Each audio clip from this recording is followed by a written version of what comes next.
Assalamualaikum warahmatullahi wabarakatuh. Hai sahabat ponsel, podcast and counseling madrasah yang ada di rumah. Ketemu lagi dengan saya Naila dalam kesempatan kali ini. Seperti yang kalian lihat, saya tidak sendiri di sini. Saya ditemani oleh konselor sekolah Pak Imran Mole dan konselor sebaya Rifki Salandra. Dalam kesempatan kali ini kita akan berbincang-bincang soal bimbingan dan konseling atau yang biasa kalian kenal dengan BK. Iya. Ada dua persepsi siswa tentang BK ini. Ada yang berpikiran bahwa BK itu bisa menjadi sahabat siswa yang bisa berkomunikasi baik dengan siswa. Namun ada juga nih yang berpikiran bahwa BK itu menyangkut sesuatu hal yang negatif. Seperti kenakalan remaja, kenakalan siswa, atau pelanggaran-pelanggaran siswa yang ada di sekolah. Nah, untuk menjawab penasaran teman-teman podcast konseling madrasah yang ada di rumah, mari kita simak tayangan berikut ini.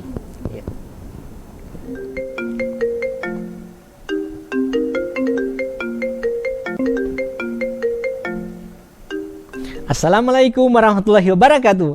Hai sahabat ponsel, podcast and counseling madrasah. Saya Imran Mole, guru BK MTSN 1 Kota Gorontalo, mengajak sahabat ponsel madrasah memanfaatkan konseling melalui layanan informasi. Layanan informasi kali ini mengulas secara umum fungsi dan peran bimbingan dan konseling. Mendengar kata BK atau bimbingan dan konseling, tidak sedikit orang beranggapan bahwa BK adalah polisi sekolah, tempat yang menyeramkan, tempat pengadilan, bahkan menjadi barbershop gratis. Mau tahu apa saja fungsi dan peran BK itu? Kita ikuti pembahasan berikut ini.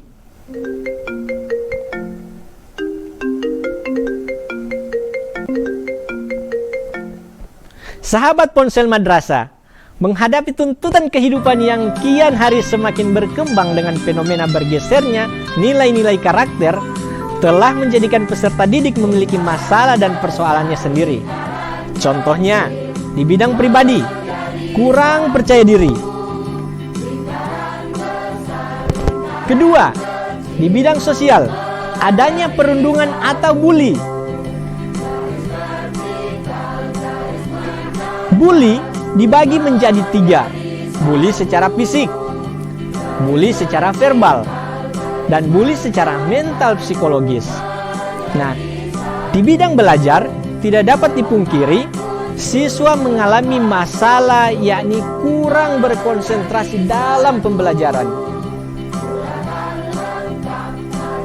Yang keempat, di bidang karir, siswa sulit bahkan kebingungan dalam menentukan studi lanjut. Jadi sahabat madrasah, itulah sekelumit permasalahan-permasalahan yang sering dihadapi peserta didik. Nah, MTSN 1 Kota Gorontalo, peserta didik diarahkan untuk dapat berkembang dengan optimal sesuai dengan tugas perkembangannya. Melihat hal ini, bimbingan dan konseling sebagai salah satu bagian integral di madrasah yang turut mengoptimalkan kompetensi pada peserta didik. Ponsel madrasah kali ini akan membahas urgensi atau pentingnya peran dan fungsi bimbingan dan konseling dalam pendidikan, khususnya di MTSN 1 Kota Gorontalo.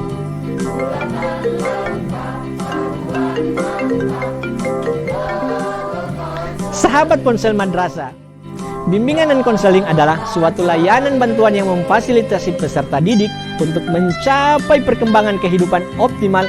Layanan ini mencakup atau meliputi 1. Aspek secara perorangan atau konseling individual. Yang kedua, secara kelompok atau melalui bimbingan kelompok atau konseling kelompok.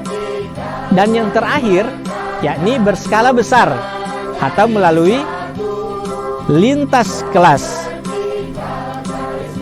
Banyak yang bertanya, untuk memanfaatkan layanan BK, apakah kita harus bermasalah terlebih dahulu? Oh, tentu tidak.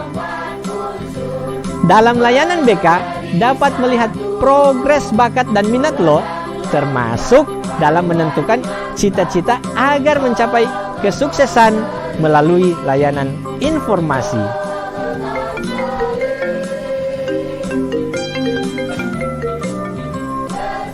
Sahabat ponsel madrasah, di masa pandemi seperti ini, layanan informasi konseling diberikan melalui program Ponsel Madrasah, yaitu sebuah program podcast and counseling seputar kebutuhan dan permasalahan remaja. Ingin sukses? Yuk ikuti program Ponsel Madrasah dan jangan lupa like, komen, dan subscribe akun YouTube MTSN 1 Go TV serta aktifkan loncengnya agar kamu tidak ketinggalan layanan informasi terbaru yang kamu butuhkan. See you. Wassalamualaikum warahmatullahi wabarakatuh. Nah, setelah menyimak tayangan yang tadi, teman-teman masih penasaran gak nih apa itu BK? Kalau saya sih masih penasaran ya soal 4 bidang yang ada di BK. Bisa dijelaskan lebih lanjut? Iya. Jadi di dalam layanan bimbingan dan konseling itu kita difokuskan di 4 bidang. 4 bidang itu diawali dengan bidang pribadi, bidang sosial, bidang belajar, dan bidang karir. Nah, 4 bidang ini menjadi fokus konsentrasi kami di BK untuk melayani siswa. Sekarang Saudara Rifki Salandra akan melanjutkan studi ke jenjang yang lebih atas lagi. Nah, kita bisa bertukar pikiran. Mungkin yang kemarin-kemarin saya sempat memberikan layanan tentang karir di sama adik Rifki Salandra. Jadi waktu sebelum saya mendapat layanan karir itu saya merasa ragu, bingung atau cemas mau masuk lanjut sekolah di mana. Iya. Tapi saya mengunjungi guru BK dan mendapat konsultasi individual dan mendapat layanan karir. Nah, setelah saya mengikuti layanan karir tersebut, saya sudah merasa lebih semangat lagi untuk bisa mengikuti memilih jenjang-jenjang berikut, terutama pada sekolah unggulan. Iya. Ya, seperti itu. Oh, ternyata emang sepenting itu ya BK dalam siswa, dalam sekolah. Saya penasaran nih, kan tadi di tayangan tadi ada bilang bisa menyinggung soal bullying. Iya. Saya penasaran banget, karena emang ada beberapa siswa yang terkena bullying oleh entah teman sekelasnya atau kakak kelasnya. Iya. Kadang mereka tuh pengen buat konsultasi ke BK, tapi kayak takut gitu. Mungkin diancam oleh yang membuli dia, atau emang malu untuk bersosialisasi. Nah, tanggapan BK itu untuk menanggapi masalah tersebut kayak gimana sih? Ya, jadi berbicara tentang persoalan di bidang sosial ini berkaitan juga dengan bidang pribadi. Dalam hal ini, rasa percaya diri mengungkapkan sesuatu. Nah, seperti yang dibahasakan oleh Rifki Salandra tadi, awalnya dia cemas, dia dilema untuk studi lanjutnya itu, kira-kira dia akan memilih sekolah mana. Nah, persoalannya memang awalnya itu di pemilihan studi lanjut, tapi bagaimana dia mengkomunikasikan rasa cemasnya, dia sudah memberanikan diri. Nah, kami dari bimbingan dan konseling berusaha semaksimal mungkin untuk mendekati peserta didik dalam hal ini, baik itu korban dari bully, baik itu pelaku dari bully, karena antara pelaku sama korban itu kedua-duanya harus kita layani. Jadi persepsi tentang BK hanya menangani orang-orang bermasalah itu sebenarnya keliru. Nah, kita memberikan layanan seobjektif mungkin, baik sebagai pelaku maupun korban, itu kita berikan layanan. Gunanya untuk apa? Kita dapat mengantisipasi jangan sampai pelaku dapat mengembangkan hal-hal yang negatif. Ini kan yang seharusnya tidak kita biarkan begitu saja. Nah, untuk para korban, kita memotivasi agar dapat berkontribusi untuk melakukan perilaku asertif. Nah, perilaku asertif di sini tidak lain menyatakan ya ketika dia harus ya, mengatakan tidak ketika tidak, begitu. Seperti itu, saya mengerti. Cuman saya sendiri pernah mengalami bullying. Saya pernah konsultasi ke BK. Iya. Tapi setelah itu orang yang bully saya tuh bilang gini, ngapain sih lapor-lapor BK gitu? Iya. Jadi kayak udah konsultasi ke BK, tapi mereka malah lebih mengancam gitu. Itu gimana ya? Ya, jadi di dalam layanan BK itu orientasinya kita dapat membandirikan peserta didik, dalam hal ini konsli, untuk menangani masalahnya. Jadi bukan kita yang mengobati, tidak. Kita hanya memberikan trik atau langkah-langkah yang harus dihadapi, karena bicara tentang bully itu sesuatu hal yang harus kita redam dengan berbagai macam teknik. Selain teknik asertifnya, ada juga yang namanya teknik pembiaran. Ya, cuek bebek lah. Nah, ketika memang intensitasnya akan bertambah seperti yang dibahasakan oleh Naila tadi. Ngapain ke BK? Buat apa lapor ke BK? Nah, intensitasnya lebih. Nah, lama-kelamaan kalau kita melakukan sebuah pembiaran, lama-lama juga bosan. Ya, bisa jadi sih seperti itu. Saya juga masih penasaran. Kan tadi dibilang untuk seperti yang kasus Rifki Salandra, yaitu bimbang untuk studi lanjut. Berarti saya bisa simpulkan kalau di BK itu juga, kalau misal kalian sahabat ponsel, jika ada kesulitan untuk memilih jurusan atau studi lanjut kemana, itu juga bisa dikonsultasikan ke BK. Lalu saya juga penasaran, kan tadi ada disebutkan bahwa ada konsultasi individual. Itu konsultasi individual itu di sekolah atau bisa juga datang ke rumah orang yang ingin berkonsultasi? Iya, mungkin bisa diberikan pengalamannya sama Rifki Salandra. Menurut pengalaman saya individual itu bisa jadi kalau kita ingin mengkonsultasi tentang individual, kita bisa datang ke rumah yang akan kita konsultasikan. Kan individual itu bersifat rahasia gitu. Ya, jadi kita bisa datang ke rumah yang akan kita konsultasikan, ataupun bisa di sekolah tapi di ruangan tertutup.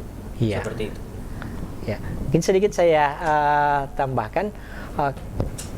Konseling individual merupakan salah satu layanan BK di mana adanya proses secara individual seperti yang dibahasakan oleh saudara Rifki tadi. Ada asas kerahasiaan.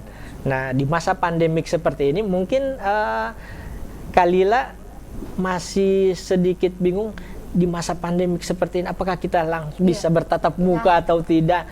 Nah, di BK ada yang namanya cyber counseling. Cyber counseling dapat kita lakukan melalui konsultasi via online. Nah, melalui WA, melalui telepon langsung pun kita siap 24 jam kok. Makanya tidak ada kata istirahat atau tidak ada kata guru-guru BK, ada guru-guru yang rebahan hanya santai saja. Kita stay untuk menerima keluhan-keluhan dari peserta didik, begitu. Seperti itu. Iya. Selain konsultasi individual, kan juga ada namanya konsultasi kelompok ya. Iya. Itu saya penasaran, konsultasi kelompok itu tentang kenakalan kelompok siswa atau kayak geng-geng yang rada gimana gitu, atau saat ada misal kayak ada kegiatan sekolah, terus pokoknya buat mengharumkan nama sekolah, dan itu diberikan kayak konsultasi dari BK untuk nanti kalian tuh gini-gini ya. Itu gimana ya? Untuk bimbingan kelompok sebelum pandemik dan di saat pandemik, pada dasarnya kita membahas seputar kebutuhan dan permasalahan peserta didik. Nah, di dalam kelompok tersebut bukan hanya dalam kelompok yang heterogen, yang homogen hanya satu, tapi dia heterogen, semua berkumpul, baik yang bermasalah, yang tidak bermasalah. Gunanya untuk apa? Dapat bertukar pikiran. Jadi misalnya kita bahas tentang bully. Ini hanya misalnya bully. Kalila punya pengalaman tentang bully, saya punya pengalaman mengatasi bully, saudara Rifki belum mempunyai pengalaman. Jadi dalam kelompok tersebut ada dinamika kelompoknya. Kita saling bertukar pikiran dan Jadi kayak tetap sharing. ya sharing session seperti itu. Tapi masih ada dinamika kelompok yang menekankan asas-asas yang perlu kita jalankan bersama.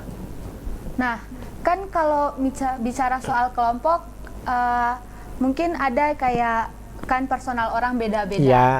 Jadi kayak misal saat memberikan konsultasi ke kelompok itu mungkin ada kesulitan terhadap satu orang atau Iya. gimana?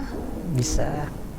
Pengalaman kemarin di kelompoknya, yang kita sempat bimbingan kelompok, pasti ada yang punya karakter yang berbeda. Ada yang serius, ada yang bercanda. Bisa diberikan sharingnya sama Rifki, bagaimana kelompoknya kemarin di dalam PIKR mungkin?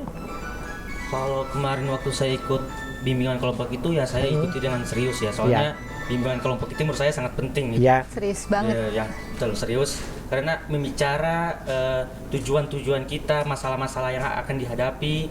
Nah, seperti itu. Seperti itu Tata. Ya. Berarti untuk personal setiap orang bisa diatasi oleh BK Ya. sepertinya. Nah, tujuannya di dalam bimbingan kelompok itu bagaimana menyatukan perbedaan-perbedaan individu melalui satu tujuan. Ya, dalam satu tujuan tersebut mungkin memang ada dinamika, ada yang cepat bosan lah, yang cepat tersinggung, tapi kita punya trik juga. Mungkin kita bisa ada yang namanya ice breaking, kita bisa main bersama, dapat menyegarkan, dapat menyatukan suasana di dalam dinamika kelompok. Iya. Lalu ada kan yang kayak gimana ya? Misal mereka sudah berhasil, sudah bisa konsultasi dengan BK, sudah mendapatkan pencerahan, sudah mengerti langkah-langkah yang mereka akan ambil itu seperti apa. Saya penasaran, apakah ada kayak kebanggaan tersendiri nggak sih buat tim konseling itu karena udah bisa memberikan arahan untuk para siswanya? Iya, secara pribadi maupun mewakili teman-teman guru BK maupun konselor sekolah, kami merasa bangga memberikan sesuatu yang sangat dibutuhkan oleh peserta didik. Artinya apa? Keberadaan guru BK itu bisa melunturkan persepsi selama ini, baik itu dari orang tua, dari teman sejawat, bahkan dari peserta didik, bahwa BK adalah tempat yang menyeramkan, yang tempat negatif. Pengadilan, polisi sekolah, atau barbershop gratis. Itu kita rubah. Dan selama ini alhamdulillah teman-teman PIKR, teman-teman yang selain PIKR pun, pramuka, KIR, itu sering berkonsultasi. Bahkan saya rekomendasikan ketika kemarin sebelum adanya corona, ada siswa-siswa yang memiliki kesenjangan, itu saya rekomendasikan, ayo sama-sama gabung di kegiatannya PIKR. Gabung bukan dalam artian harus jadi pengurus, harus jadi anggota, tidak. Tapi kita mengikuti, ya, berpartisipasi dan mengikuti secara aktif apa yang PIKR lakukan, apa yang dilakukan. Di dalam itu ada layanan-layanan konseling. Bahkan mereka bertanya, Pak, apakah bisa saya ikut lagi? Oh bisa, karena layanan konseling itu untuk semua, bukan mengikat pada satu kelompok atau satu individu. Jadi begitu. Seperti yang dijelaskan tadi, mengubah persepsi orang tua dari siswa juga kan. Emang sih ada beberapa orang tua siswa yang merasa bangga kalau misal anaknya tidak masuk BK, karena ya emang mereka mikirnya BK itu adalah sesuatu yang negatif. Padahal ternyata harusnya mereka juga bisa seneng gitu kalau misal anak mereka ikut bimbingan konseling atau di BK, karena kan tadi juga kayak ada bimbingan studi lanjut atau ada bimbingan bullying. Jadi harusnya sih siswa-siswa, orang tua siswa itu gak menilai BK itu adalah sesuatu yang negatif, karena BK juga sebenarnya bermanfaat buat anak-anak mereka. Bukan seperti itu? Iya. Saudara Rifki sering memberikan edukasi ya kepada teman-teman teman sejawat untuk bagaimana sih konseling, bagaimana sih remaja yang produktif. Nah, melalui strategi-strategi seperti itu dapat meneruskan informasi kepada orang tua dan merubah secara otomatis. Memang kita berbagai macam strategi yang kita tempuh. Salah satunya ada yang namanya layanan kolaborasi. Kita berkolaborasi dengan orang tua. Mungkin selama ini yang dalam pikirannya BK seperti yang dibahasakan oleh Kalila tadi. Oh, saya bangga anak saya tidak masuk BK. Saya bangga anak saya tidak masuk BK, itu sesuatu yang perlu dipertanyakan. Logikanya begini, kita masuk rumah sakit di masa pandemik seperti ini. Oh, saya takut masuk rumah sakit. Padahal di rumah sakit itu bukan hanya menangani COVID-19 saja. Mungkin kita bisa berkonsultasi bagaimana caranya hidup sehat. Bahkan di rumah sakit sudah ada pelayanan-pelayanan konseling. Ini betapa pentingnya konseling di berbagai macam aspek kehidupan. Ya. Benar sekali sih. Ya. Saya juga kan tadi dibilang kalau tadi membahas persepsi orang tua siswa, sekarang saya akan bertanya persepsi tentang siswa juga, teman sekelas gitu. Biasanya kan ada tuh yang bilang kalau teman mereka tuh masuk BK langsung berpikiran kayak, wah dia ini pasti ya buat pelanggaran, nakal gitu. Padahal sebenarnya dipanggil di BK itu mungkin ada sesuatu yang harus dibicarakan, tapi bukan sesuatu hal yang negatif. Itu gimana sih menurut Rifki kalau misal tentang persepsi teman sekelas atau siswa-siswa yang mikir kalau teman mereka masuk BK berarti adalah sesuatu hal yang negatif? Sesuai pengalaman saya sebelum saya mengenal BK itu, kalau ada teman saya yang dipanggil di BK itu, saya merasa, panggil itu, pasti ada melakukan kesalahan atau bermasalah. Nah, setelah saya mengenal BK ini, saya merasa kayak nanti di sana dikonsultasi akan mendapat konsultasi yang akan membuat kita lebih baik lagi. Jadi tidak usah khawatir lagi. Berarti untuk kalian sahabat ponsel, podcast dan konseling madrasah yang ada di rumah, kalau ada teman kalian yang masuk BK, berarti itu belum tentu kalau teman kalian melakukan kesalahan. Mungkin ada sesuatu yang ingin dia konsultasikan dengan BK. Betul. Jadi dikurangi ya negatif thinking ke teman sendiri. Betul. Jadi saya bisa simpulkan kalau BK itu bukan sesuatu hal yang isinya cuma negatif-negatif aja gitu tentang kenakalan remaja, kenakalan siswa. Enggak, karena yang tadi sesuai penjelasan Rifki dan Pak Imran, kalau sebenarnya di BK itu banyak konseling-konseling yang berguna juga buat siswa-siswa, seperti studi lanjut, kasus bullying, atau ada kalian yang mau berkonsultasi dengan BK juga gak perlu malu-malu gitu loh, karena emang BK itu gak seperti yang kalian pikirin, ada sisi baiknya. Dan mungkin emang karena kalian mikirnya BK itu negatif, jadi langsung ketutup baik-baiknya di BK itu. Betul. Jadi seperti itu ya. Closing. Oke. Dalam segmen kali ini kita sudahi dulu sampai sini. Sampai ketemu lagi. Assalamualaikum warahmatullahi wabarakatuh. Waalaikumsalam warahmatullahi wabarakatuh.